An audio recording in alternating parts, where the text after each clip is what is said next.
Okay, so this is the funnel, where it's broken, ridiculous definitions, and how to fix it. I'm going to give us a 15-minute KPI.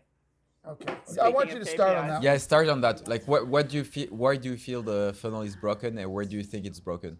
Why do I feel like the funnel's broken is because none of the math adds up for any company that I've ever seen in a systematized way where 1 + 2 + 3 = 6. So what you're saying is like whenever the CRO or VP of sales is setting up the KPIs for each parts, it doesn't add up. Like amount of amount of leads, amount of meeting book from there, and amount of deal closed. Is that correct? Yeah, that's not even looked at. That's the first problem. The second problem is if it were working, when people poured more money into marketing, they should hypothetically see direct correlatory more sales and more expansion sales. Wait. More sales or more pipeline? Both. Okay, let's stay on the pipeline. More pipeline to your point, and then pipeline into sales, and then sales into expansion selling. So that's the second piece is it marketing from all the orgs that I've seen. When they increase marketing spend and they decrease marketing spend, you don't see a direct correlation to the increase and decrease in pipeline. Well, that's a different story. That leads you to the marketing's not working. Totally. So well, the third one that I've seen is when you go into pipeline and you hire a bunch of people to do outbound, hypothetically, you don't see a direct correlation to the amount of people that you hire to an increase in the pipeline that you think that you would have seen beforehand. So, for example, people have like 50 demo requests on average, and there's one person who's working in the pipeline department. So they translate all 50 of them, and then they think in their head. I've seen every company in hypergrowth in the beginning go through this. They're like, well, if one rep booked 50 meetings, I only need 250 meetings to nail our goal. So I'm just going to hire 4 more. So they hire 4 more. They take those 50 demo requests. They split it up among the 5, which gives each one of them 10. So hypothetically, each one of them now has to make up the difference in outbound. So they have to book 40 meetings a month, and then everyone implodes. They scale up the team to 20. They fire everyone who's not doing it, like who's not working, scale it down to 2 people, and then no one can figure out why it's not happening. And then you have the same type of problem in expansion selling. To me, the funnel is the main problem. Why is the funnel the main problem? The funnel is just the output. How can the funnel be the problem? Meaning the funnel is the thing that I look at, the definitions of it and the correlation to it and how non-systematized it is and how much it's not working based on what people want it to work for is the main thing that is the crux of the problem. I believe it's on the definitions of why it's not working. Definitions of what? Of, for each department, what they should be optimizing for is what is causing the whole thing to go awry. So I'm still confused. No, seriously, right now. When you say go further. When you say each department and what they're defining for, how does that relate to a funnel? Help me out. So like a great example is, so people are spending a ton of money on marketing, thinking if I just create more MQLs, then that should relate into more pipeline, and more pipeline should relate into more closed one, and more closed one should relate into expansion selling. So what they do is they have marketing spend a whole bunch on getting more MQLs, but how they're defining an MQL is anyone who downloads a piece of content. Okay, that's what I'm getting to. So the definition of MQL is jacked up, number 1. Right. Okay, yep. Okay. And it's conflated with the action of a content download and a demo request will be seen as the same definition. That's completely different. There's one problem just within marketing. Yeah. And it causes the whole thing to break. Mm-hmm. Same thing in sales development. Of inbound reps are measured the same on meeting quota as an outbound rep.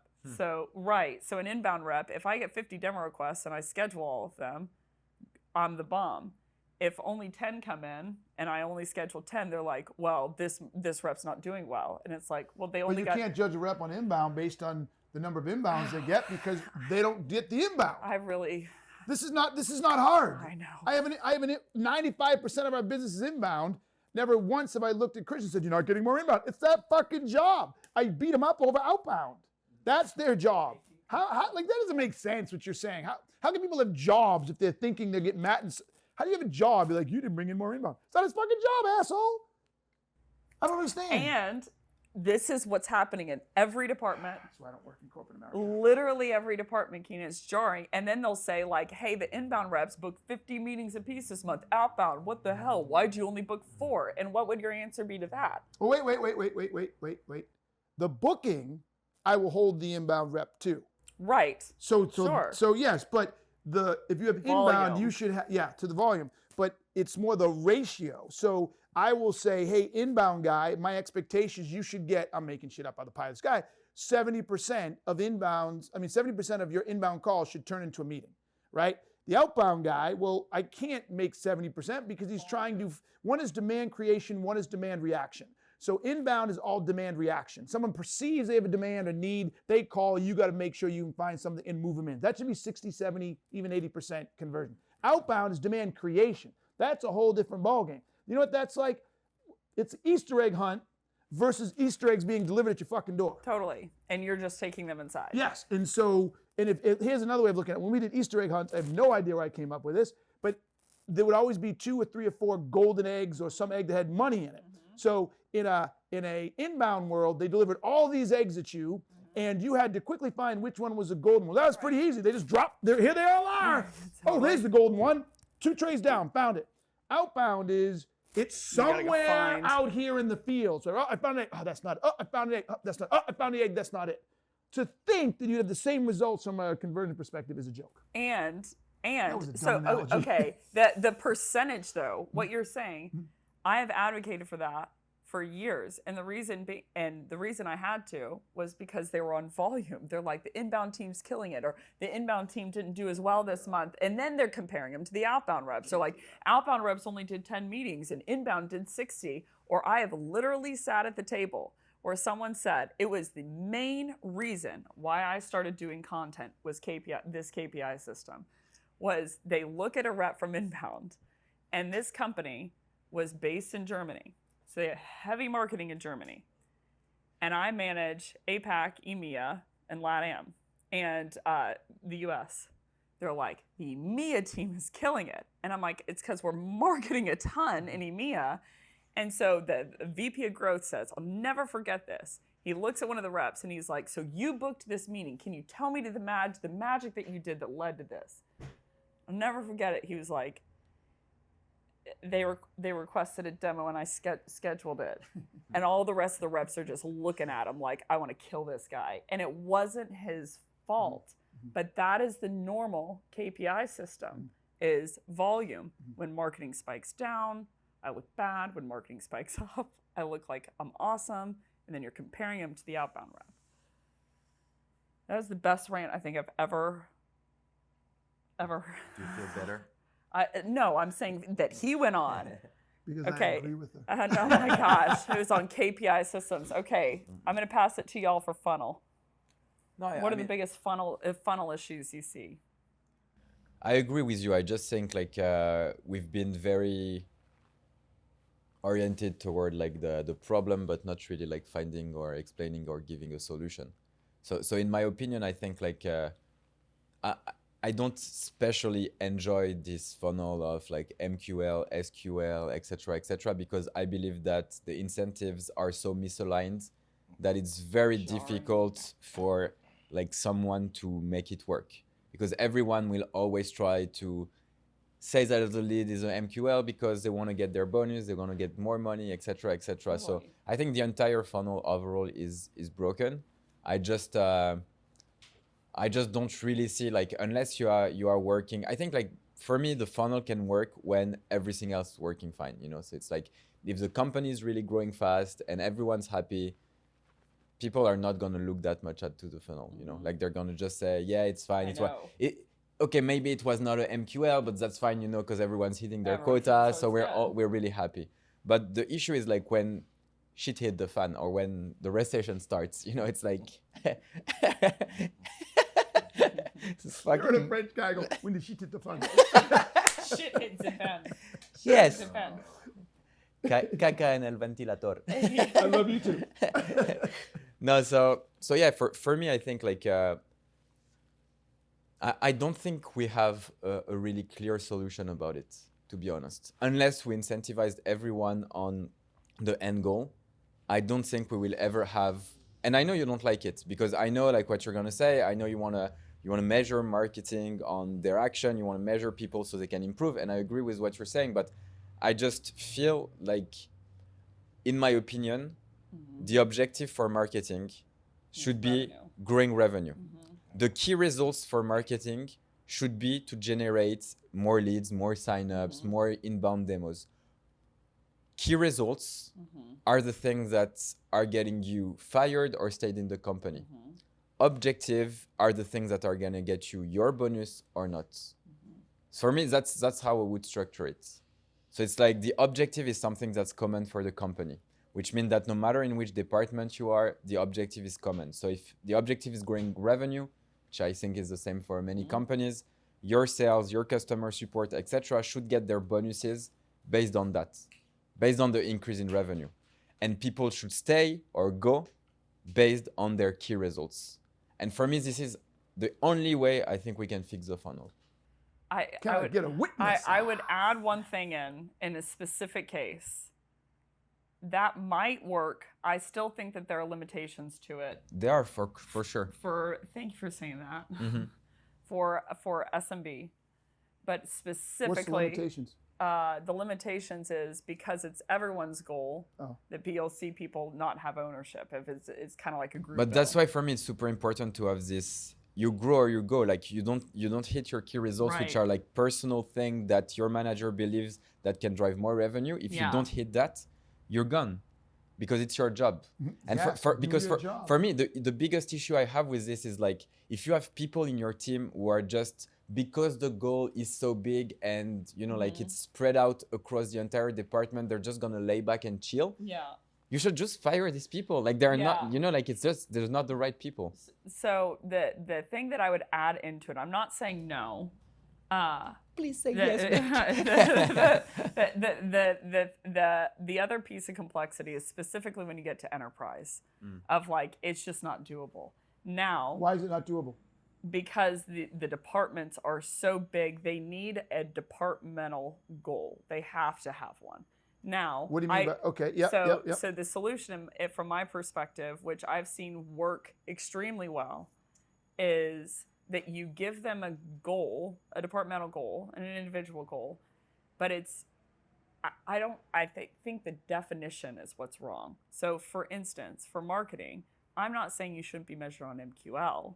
I'm saying that an MQL should be defined as someone who hits the right level of title, the right discipline of title, the right size company that you want to sell into, isn't a current customer, isn't someone that you have aren't currently selling into, and then if they download content, that's an MQL.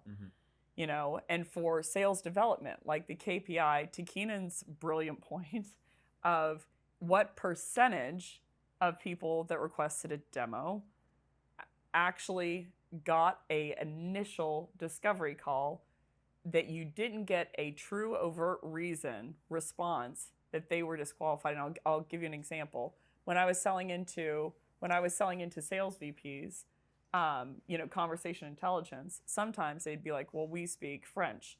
And I'd be like, well, you're unqualified then. We don't have the French language. We only have English.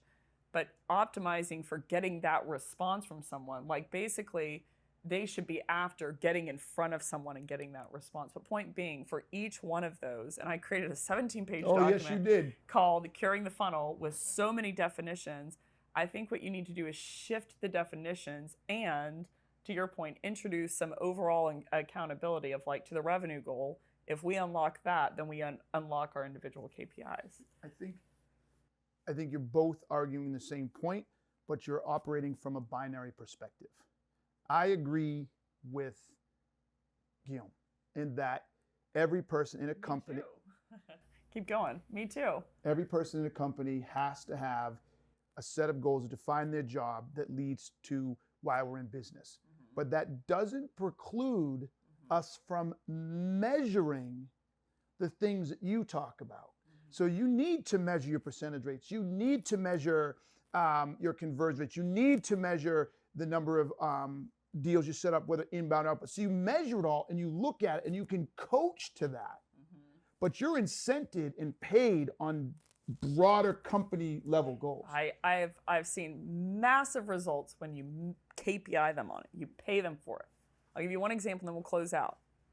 I changed my reps to the SLA of they were paid off of two things for inbound: the percentage of people that they converted based on the demo requests, and out of the time brackets, under 5 minutes, 5 to 10, 10 to 20, 20 to an hour, and an hour plus, they got varying levels of comp based on how quickly they responded. And I will never forget that those reps, we'd be in the middle of a conversation, and they'd be like, yeah, so I was talking to this dude the other day, and they'd be like, bye. And they would walk off because they got a demo request. And in their mind, they were like, time is money, baby, because I'm getting paid. They would walk off in the middle of a conversation.